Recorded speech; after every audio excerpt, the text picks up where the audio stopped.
Hello friends, ತಮಗೆಲ್ಲರೂ ಕೂಡ ಜ್ಞಾನಕಾಶಿ ಅಕಾಡೆಮಿಗೆ ಸ್ವಾಗತ. ಈ ಒಂದು ಕ್ಲಾಸ್ನಲ್ಲಿ ನಾವು ಗಣಿತ ಮಾದರಿ ಪ್ರಶ್ನೆ ಪತ್ರಿಕೆಯನ್ನು ಡಿಸ್ಕಸ್ ಮಾಡ್ತಾ ಇದ್ವಿ. ಹಿಂದಿನ ವಿಡಿಯೋಗಳನ್ನು ಚಾನಲ್ ಪ್ಲೇಲಿಸ್ಟಲ್ಲಿ ಹೋಗಿ ಚೆಕ್ ಮಾಡಿ ನೋಡಿ. 33ನೇ ಪ್ರಶ್ನೆವರೆಗೆ ಡಿಸ್ಕಸ್ ಮಾಡಿದ್ವಿ. ಇವಾಗ ಮುಂದುವರೆದು 34ನೇ ಪ್ರಶ್ನೆ. 34ನೇ ಪ್ರಶ್ನೆ ಏನಿದೆ, ಸಮಾಂತರ ಶ್ರೇಣಿಗಳಿಗೆ ಸಂಬಂಧಿಸಿದಾಗಿದೆ. ಈ ಒಂದು ಪ್ರಶ್ನೆಗೆ ಈ ರೀತಿಯಾಗಿದೆ. ಒಂದು ಸಮಾಂತರ ಶ್ರೇಣಿಯ 8ನೇ ಪದವು 2ನೇ ಪದದ ಅರ್ಧದಷ್ಟಿದೆ ಅಂತ ಹೇಳಿಕೆಯನ್ನು ಕೊಟ್ಟಿದ್ದಾರೆ. ಸಮಾಂತರ ಶ್ರೇಣಿಯ 8ನೇ ಪದವನ್ನು ನಾವು A8 ಅಂತ ಬರ್ಕೋಣ. 8ನೇ ಪದ ಏನಿದೆಯಪ್ಪ ಅಂದರೆ 2ನೇ ಪದದ ಅರ್ಧದಷ್ಟಿದೆ ಅಂತ ಹೇಳಿಕೆಯನ್ನು ಕೊಟ್ಟಿದ್ದಾರೆ. ನಂತರ ಒಂದು ಸಮಾಂತರ ಶ್ರೇಣಿಯ 8ನೇ ಪದವು 2ನೇ ಪದದ ಅರ್ಧದಷ್ಟಿದೆ ಮತ್ತು 11ನೇ ಪದವು 4ನೇ ಪದದ 1/3ಕ್ಕಿಂತ ಒಂದು ಹೆಚ್ಚಾಗಿದೆ. ಹಾಗಾದರೆ ಸಮಾಂತರ ಶ್ರೇಣಿಯ 15ನೇ ಪದವನ್ನು ಕಂಡುಹಿಡಿಯಿರಿ ಎನ್ನುವಂಥದ್ದು ಪ್ರಶ್ನೆ ಇದೆ. ಓಕೆ, ಇವಾಗ ಸಮಾಂತರ ಶ್ರೇಣಿ 8ನೇ ಪದವು 2ನೇ ಪದದ ಅರ್ಧದಷ್ಟಿದೆ ಅಂತ ಬರ್ಕೊಂಡ್ವಿ. ನೆಕ್ಸ್ಟು 11ನೇ ಪದವು 4ನೇ ಪದದ 1/3 3ನೇ 1/3 ಅಂತಂದಾಗ ಇಂಟು 1/3 3ನೇ 1/3ಕ್ಕಿಂತ ಒಂದು ಹೆಚ್ಚಾಗಿದೆ. ಈ ರೀತಿಯಾದ ಹೇಳಿಕೆ ರೂಪದಲ್ಲಿ ಕೊಡುವಂಥ ಪ್ರಶ್ನೆಗಳು ತುಂಬಾ ಇಂಪಾರ್ಟೆಂಟ್ ಆಗಿರುತ್ತೆ. ಹಾಗಾಗಿ ನೆಕ್ಸ್ಟ್ ಏನನ್ನು ಕಂಡುಹಿಡಿಯಿ ಎಂದಿದ್ದಾರೆ, ಸಮಾಂತರ ಶ್ರೇಣಿಯ 15ನೇ ಪದವನ್ನು ಕಂಡುಹಿಡಿಯಿರಿ ಎನ್ನುವಂಥದ್ದು ಪ್ರಶ್ನೆ ಇದೆ. ಈ ಒಂದು ಪ್ರಶ್ನೆಗೆ ಅನುಗುಣವಾಗಿ ಕೊಟ್ಟಿರುವಂಥ ದತ್ತಾಂಶವನ್ನು ಯೂಸ್ ಮಾಡಿಕೊಂಡು ಯಾವ ರೀತಿಯಾಗಿ ಸಾಲ್ವ್ ಮಾಡೋದು ಅಂತ ನೋಡ್ತಾ ಹೋಗೋಣ. ಮೊದಲನೇದಾಗಿ A8 ಅಂದರೆ 8ನೇ ಪದವನ್ನು ಸಾಮಾನ್ಯ ರೂಪದಲ್ಲಿ ಯಾವ ರೀತಿಯಾಗಿ ಬರ್ಕೋತೀವಪ್ಪ ಅಂದರೆ A + 7D ಅಂತ ಬರ್ಕೋತೀವಿ. ಅದೇ ರೀತಿಯಾಗಿ 2ನೇ ಪದವನ್ನು A + D / 2 ಅಂತ ಇದು 2ನೇ ಪದ A + D / 2. ಈಗ ಇದನ್ನು ಕ್ರಾಸ್ ಮಲ್ಟಿಪ್ಲಿಕೇಶನ್ ಮಾಡೋಣ. 2A 7 × 2 14D = A + D. ನಂತರ 2A - A 14 ಇದು D ಇದೆ, -14 ಆಗುತ್ತೆ. D - 14D A = -13D ಅಂತ ನಮಗೆ ಈಗ ಒಂದು A ವ್ಯಾಲ್ಯೂ ಸಿಗುತ್ತೆ. ಇದನ್ನು ಸಮೀಕರಣ 1 ಅಂತ ಹೇಳಿ ಅಂದ್ಕೋಣ. ಇವಾಗ ನೆಕ್ಸ್ಟ್ ಕಂಡೀಷನನ್ನು ಸಾಲ್ವ್ ಮಾಡೋಣ. A + 10D = ಸಾಮಾನ್ಯ ರೂಪ, 4ನೇ ಪದದ ಸಾಮಾನ್ಯ ರೂಪ A + 3D / 3 + 1. ಇದನ್ನು ಕ್ರಾಸ್ ಮಲ್ಟಿಪ್ಲಿಕೇಶನ್ ಮಾಡಿ. ಅದಕ್ಕೂ ಮುಂಚೆ A + 3D 3 × 1 + 3 ಆಗುತ್ತೆ / 3 A + 10D. A × 3 3A 30D A + 3D + 3 3A 30D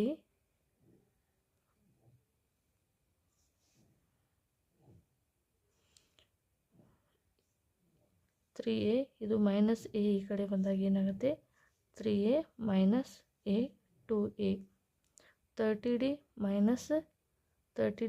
3D ಎಷ್ಟಾಗುತ್ತೆ +27D. ನೆಕ್ಸ್ಟ್ ಉಳಿಯುತ್ತೇನು, 3 ಉಳಿಯುತ್ತೆ. ಓಕೆ, ಇವಾಗ A ವ್ಯಾಲ್ಯೂವನ್ನು ಈ ಒಂದು ಟರ್ಮ್ನಲ್ಲಿ ನಾವು ಅಪ್ಲೈ ಮಾಡೋಣ. A ಅಂದರೆ ಏನಿದೆ, -13D ಅಂತ ಇದೆ. 2 × -13 × D + 27D = 3.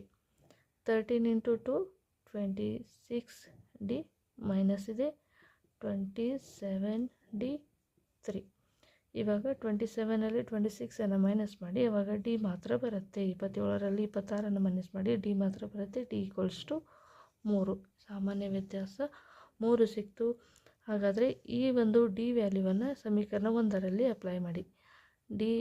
ನೆಕ್ಸ್ಟ್ D ಬೆಲೆ ಸಮೀಕರಣ 1ರಲ್ಲಿ ಆದೇಶಿಸಿದಾಗ A = -13D ಅಂತ ಇದೆ. D ಅಂದರೆ 3.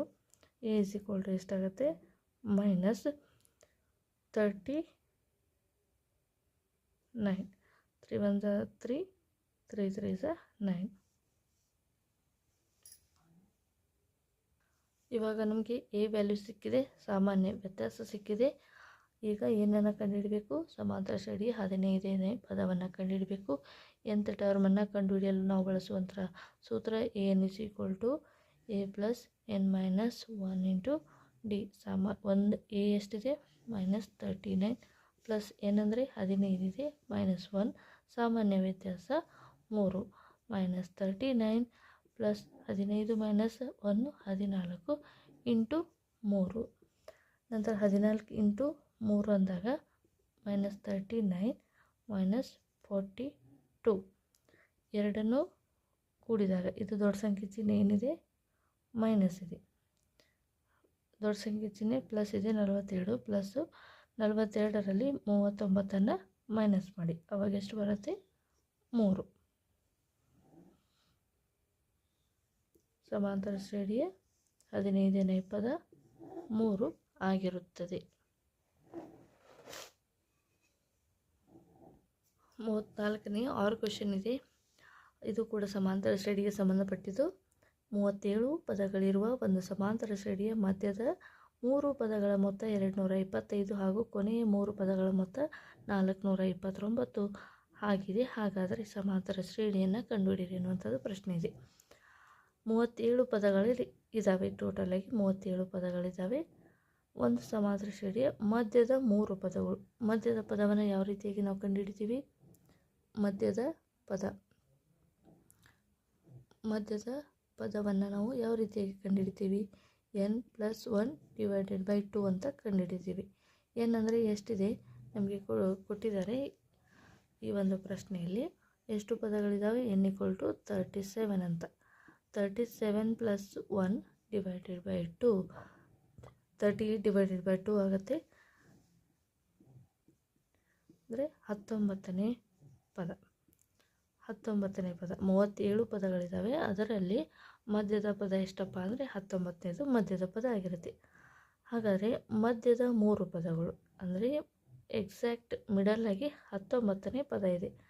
19ನೇ ಪದ ಇದ್ದರೆ ಮಧ್ಯದ 3 ಪದಗಳನ್ನು ನಾವು ಕಂಡುಹಿಡಿಬಹುದಾ? ಮಧ್ಯದ 3 ಪದಗಳು ಯಾವಿರ್ತವೆ? ಹಾಗಾದರೆ ಮಧ್ಯದಲ್ಲಿರುವಂಥದ್ದು A19 ಅಂತಾದರೆ ಅದರ ಮಧ್ಯದಲ್ಲಿರುವಂಥದ್ದು A19 ಆದರೆ ಅದರ ಹಿಂದಿನ ಪದ A18 ಆಗಿರುತ್ತೆ. ಅದರ ಮುಂದಿನ ಪದ A20 ಆಗಿರುತ್ತೆ. ಇವು ಈ 37 ಪದಗಳಿರುವಂತಹ ಒಂದು ಸಮಾಂತರ ಶ್ರೇಣಿಯ ಮಧ್ಯದ 3 ಪದಗಳು. ಈ ಮಧ್ಯದ 3 ಪದಗಳ ಮೊತ್ತ ಎಷ್ಟಪ್ಪ ಅಂತ ಕೊಟ್ಟಿದ್ದಾರೆ ನಮಗೆ. A18 + A19 A20. ಈ 3 ಪದಗಳ ಮೊತ್ತ 225 ಅಂತ ಕೊಟ್ಟಿದ್ದಾರೆ. ನಂತರ ಏನನ್ನು ಕೊಟ್ಟಿದ್ದಾರೆ?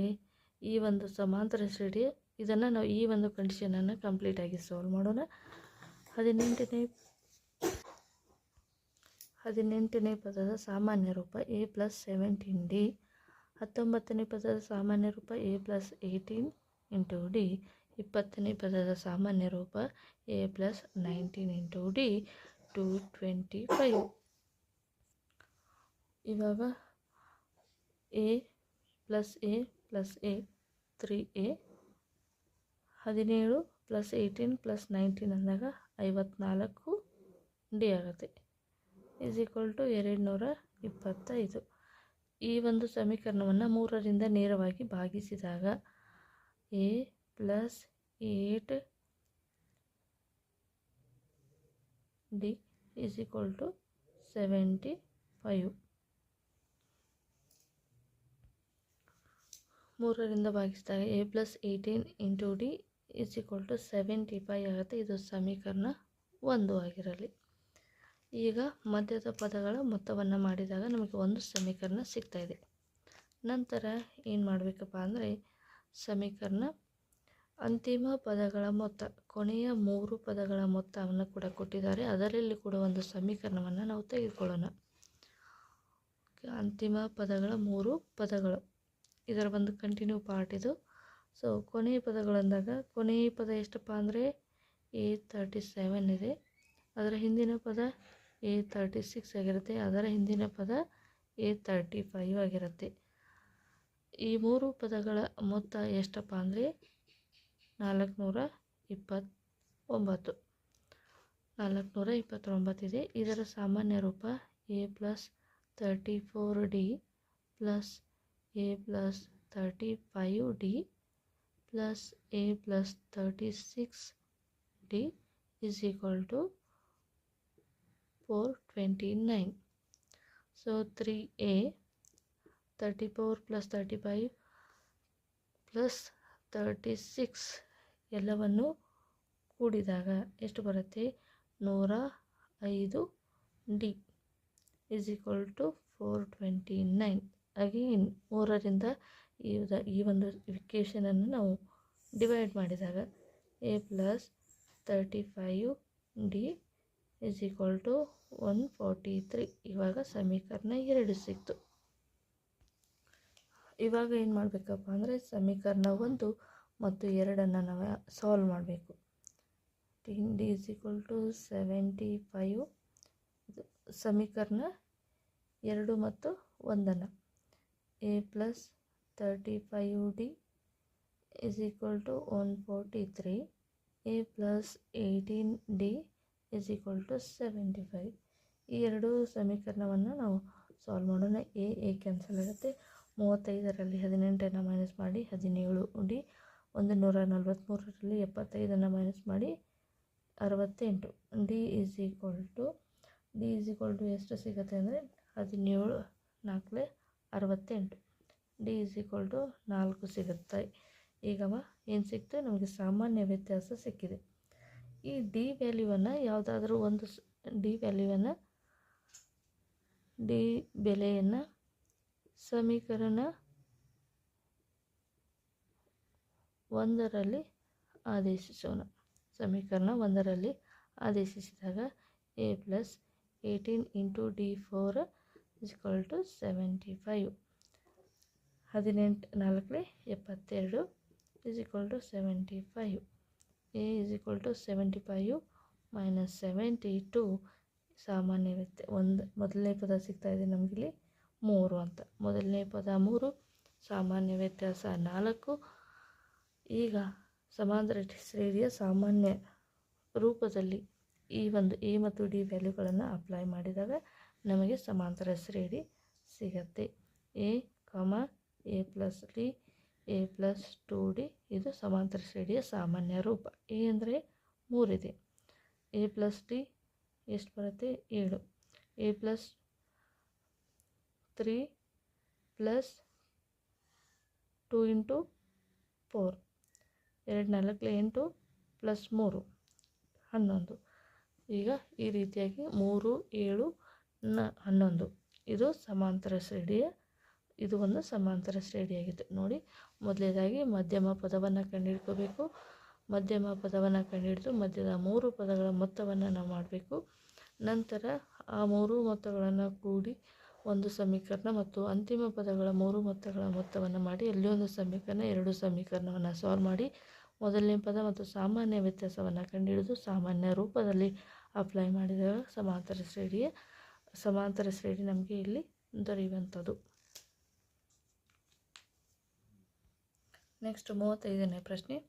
ಕೊಟ್ಟಿರುವಂಥ ರೇಖಾತ್ಮಕ ಸಮೀಕರಣಗಳ ಜೋಡಿಯನ್ನು ನಕ್ಷೆಯ ಸಹಾಯದಿಂದ ಬಿಡಿಸಿ ಅಂತ ಪ್ರಶ್ನೆ ಇದೆ.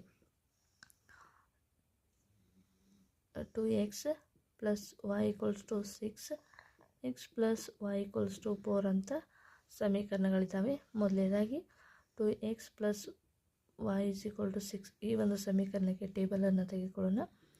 x ಈಕ್ವಲ್ ಟು 0 ಅಂತ ತೆಗೆದುಕೊಳ್ಳಿ. ಆವಾಗ y ಈಕ್ವಲ್ ಟು 6 ಬರುತ್ತೆ. x ಈಕ್ವಲ್ ಟು 2 ಅಂತ ಅಪ್ಲೈ ಮಾಡಿ. x ಈಕ್ವಲ್ ಟು 2 ಅಂದಾಗ 2 2 ಝ 4 6 ಮೈನಸ್ 4 ಅಂದಾಗ 2 ಬರುತ್ತೆ. x ಈಕ್ವಲ್ ಟು 3 ಅಪ್ಲೈ ಮಾಡಿ y ಈಕ್ವಲ್ ಟು 0 ಬರುತ್ತೆ. ಇವಾಗ ಈ ಒಂದು ಸಮೀಕರಣದ ಕೋಷ್ಟಕ ಸಿಗ್ತಾ ಇದೆ. ನಂತರ x plus y equals to 4 ಈ ಒಂದು ಸಮೀಕರಣದ ಕೋಷ್ಟಕವನ್ನು ನಾವು ರಚನೆ ಮಾಡೋದಾದರೆ x ಈಕ್ವಲ್ ಟು 1 ಅಂತ ಅಪ್ಲೈ ಮಾಡಿ y equals to 3 x equal to 2 ಆವಾಗ y ಈಕ್ವಲ್ಸ್ ಟು 2 ಬರುತ್ತೆ. x equal to 3 y equals to 1 ಬರುತ್ತೆ. ಈ ಒಂದು ಸಮೀಕರಣದ ಕೋಷ್ಟಕ ಕೂಡ ಸಿಕ್ತು. ಇವಾಗ ಗ್ರಾಫನ್ನು ತೆಗೆದುಕೋಬೇಕಾದ್ರೆ x ಅಕ್ಷ is equal to 1 centimetre equals to 1 ಮಾನ, y ಅಕ್ಷ 1 ಸೆಂಟಿಮೀಟರ್ = 1 ಮಾನ ಅಂತ ತೆಗೆದುಕೊಂಡು ನೀವು ಗ್ರಾಫನ್ನು ಸಾಲ್ವ್ ಮಾಡಿ. ಆ ಒಂದು ಗ್ರಾಫಲ್ಲಿ 2 ರೇಖೆಗಳು ಛೇದಿಸುವಂಥ ರೇಖೆಗಳನ್ನು ತೆಗೆದುಕೊಂಡು ಎಕ್ಸ್ ಮತ್ತು ವಾಯ್ಗಳ ಬೆಲೆಯನ್ನು ನೀವು ಕಂಡುಹಿಡ್ಕೋಬೋದು. ಈ ರೀತಿಯಾಗಿ ಗ್ರಾಫನ್ನು ತೆಗೆದುಕೊಳ್ಳಿ. ಆ ಒಂದು ಛೇದಕದಲ್ಲಿ ಬರುವಂಥ x = 0 ಅಂತಾದರೆ y = 6. ಈ ರೀತಿಯಾಗಿ x = 2 ಅಂತಾದರೆ y = 2, x = 3 ಅಂತಾದರೆ y = 0. ಈ ರೀತಿಯಾಗಿ ಸಮೀಕರಣಗಳು ಎಲ್ಲಿ ಜಾಯಿಂಟ್ ಆಗುತ್ತೆ ಅಂತ ನೋಡಿ ಅಲ್ಲಿ x = y = ತೆಗೆದುಕೊಂಡು ನೀವು ಈ ಒಂದು ವ್ಯಾಲ್ಯೂಗಳನ್ನು ಗ್ರಾಫಲ್ಲಿ ಅಪ್ಲೈ ಮಾಡಿ ಬರುವಂತಹ ಒಂದು ನಕ್ಷೆಯನ್ನು ತೆಗೆದುಕೊಂಡು x ಮತ್ತು yಗಳ ಬೆಲೆಯನ್ನು ಈ ರೀತಿಯಾಗಿ ನೀವು ಕಂಡುಹಿಡಿಬೋದು.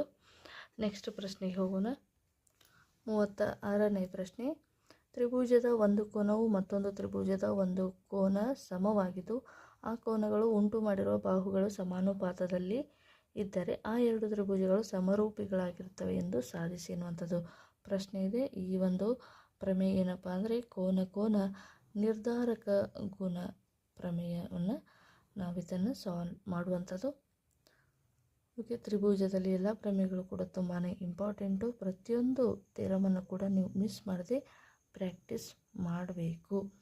4 ಅಂಕದ್ದು ಪ್ರಶ್ನೆ ಈ ಒಂದು ತ್ರಿಭುಜಗಳು ಚಾಪ್ಟ್ರಲ್ಲಿ ಕೇಳುವಂಥದ್ದು, ಆದ್ದರಿಂದ ತುಂಬಾ ಇಂಪಾರ್ಟೆಂಟು. ಈಗ 2 ತ್ರಿಭುಜಗಳನ್ನು ಕನ್ಸಿಡರ್ ಮಾಡ್ತಾ ಇದ್ದೀವಿ,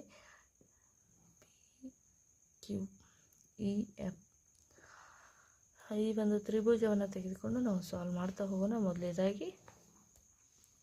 ಮೊದಲೇದಾಗಿ ಪ್ರಮೇಯವನ್ನು ಸಾಧನೆ ಮಾಡಬೇಕಾದ್ರೆ ದತ್ತವನ್ನು ಬರ್ಕೋಬೇಕು. ಪ್ರಶ್ನೆಯಲ್ಲಿ ಕೊಟ್ಟಿದ್ದಾರೆ 2 ತ್ರಿಭುಜಗಳು ಅನುರೂಪ ಕೋನಗಳು ಸಮವಾಗಿದ್ದರೆ ಅಂತಂದಾಗ ಆ್ಯಂಗಲ್ ಎಗೆ ಏನಾಗಿರುತ್ತೆ, ಆ್ಯಂಗಲ್ ಬಿ, ಆ್ಯಂಗಲ್ ಎಗೆ ಆ್ಯಂಗಲ್ ಡಿ ಸಮವಾಗಿರುತ್ತದೆ ಮತ್ತು ಆ್ಯಂಗಲ್ ಬಿಗೆ ಆ್ಯಂಗಲ್ ಇ ಸಮವಾಗಿರುತ್ತದೆ. ಆ್ಯಂಗಲ್ ಸಿಗೆ ಆ್ಯಂಗಲ್ ಎಫ್ ಏನಾಗಿರುತ್ತೆ, ಸಮವಾಗಿರ್ತದೆ. ಹಾಗಾದರೆ ಸಾಧನೆಯನ್ನು ನಾವು ನೋಡೋದಾದರೆ ಎ ಬಿಗೆ ಸಮಾನುಪಾತದಲ್ಲಿ ಡಿ ಇ ಇರುತ್ತದೆ ಮತ್ತು ಬಿ ಸಿಗೆ ಸಮಾನುಪಾತದಲ್ಲಿ ಇ ಎಫ್ ಇರುತ್ತದೆ ಮತ್ತು ಎ ಸಿಗೆ ಸಮಾನುಪಾತದಲ್ಲಿ ಡಿ ಎಫ್ ಇರುತ್ತದೆ. ಅಂದರೆ ಎ ಬಿಗೆ ಡಿ ಇ, ಬಿ ಸಿಗೆ ಇ ಎಫ್, ಎ ಸಿಗೆ ಡಿ ಎಫ್ ಎನ್ನುವಂಥದ್ದು ಸಮಾನುಪಾತದಲ್ಲಿ ಇರ್ತವೆ ಎನ್ನುವಂಥದ್ದು. ರಚನೆಯನ್ನು ಬರೆಕೊಳ್ಳೋಣ. ರಚನೆ ಏನಪ್ಪ ಅಂದರೆ ಎ ಬಿ ಮತ್ತು ಡಿ ಪಿ, ಎ ಬಿ ಮತ್ತು ಡಿ ಪಿ ಮತ್ತು ಎ ಸಿ ಮತ್ತು ಡಿ ಕ್ಯೂ ಆಗುವಂತೆ ಡಿ ಇ ಮತ್ತು ಡಿ ಎಫ್ಗಳ ಮೇಲೆ ಪಿ ಆ್ಯಂಡ್ ಕ್ಯೂವನ್ನು ನಾವು ಗುರುತಿಸಿ ಮತ್ತು ಸೇರಿಸಿ. ಓಕೆ, ಇಷ್ಟು ರಚನೆಯನ್ನು ಬರೀಕೋಬೇಕು. ನಂತರ ಸಾಧನೆ. ಇವಾಗ ಸಾಧನೆಯನ್ನು ನೋಡೋಣ.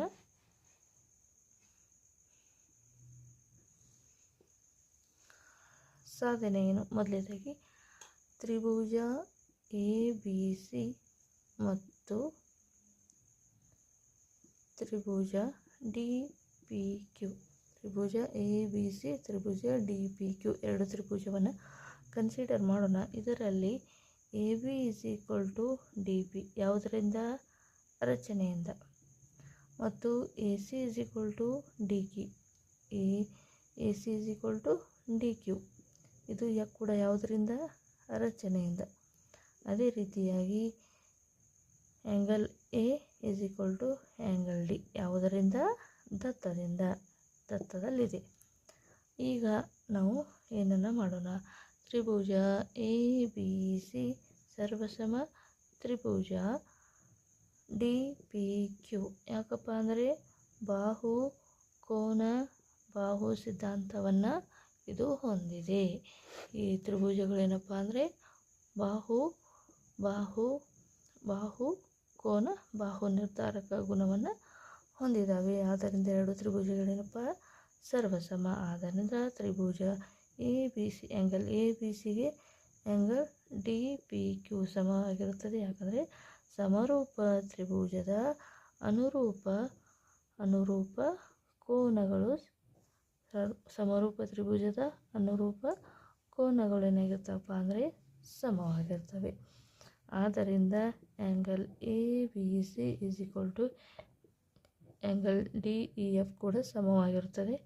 ಯಾಕಂದರೆ ಇದು ದತ್ತದಲ್ಲಿ ಕೊಟ್ಟಿದ್ದಾರೆ. ಆದ್ದರಿಂದ ಆ್ಯಂಗಲ್ ಡಿ ಪಿ ಕ್ಯೂಗೆ ಆ್ಯಂಗಲ್ ಡಿ ಇ ಎಫ್ ಕೂಡ ಏನಾಗಿರುತ್ತೆ ಸಮವಾಗಿರುತ್ತದೆ.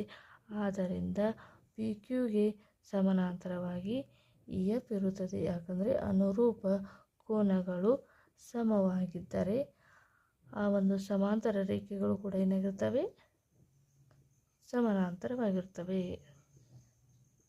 ಸಂಪೂರ್ಣವಾಗಿ ಬರೀ ನೀವು ಪೂರ್ಣವಾಗಿ ಸಮಾನಾಂತರವಾಗಿರುತ್ತವೆ.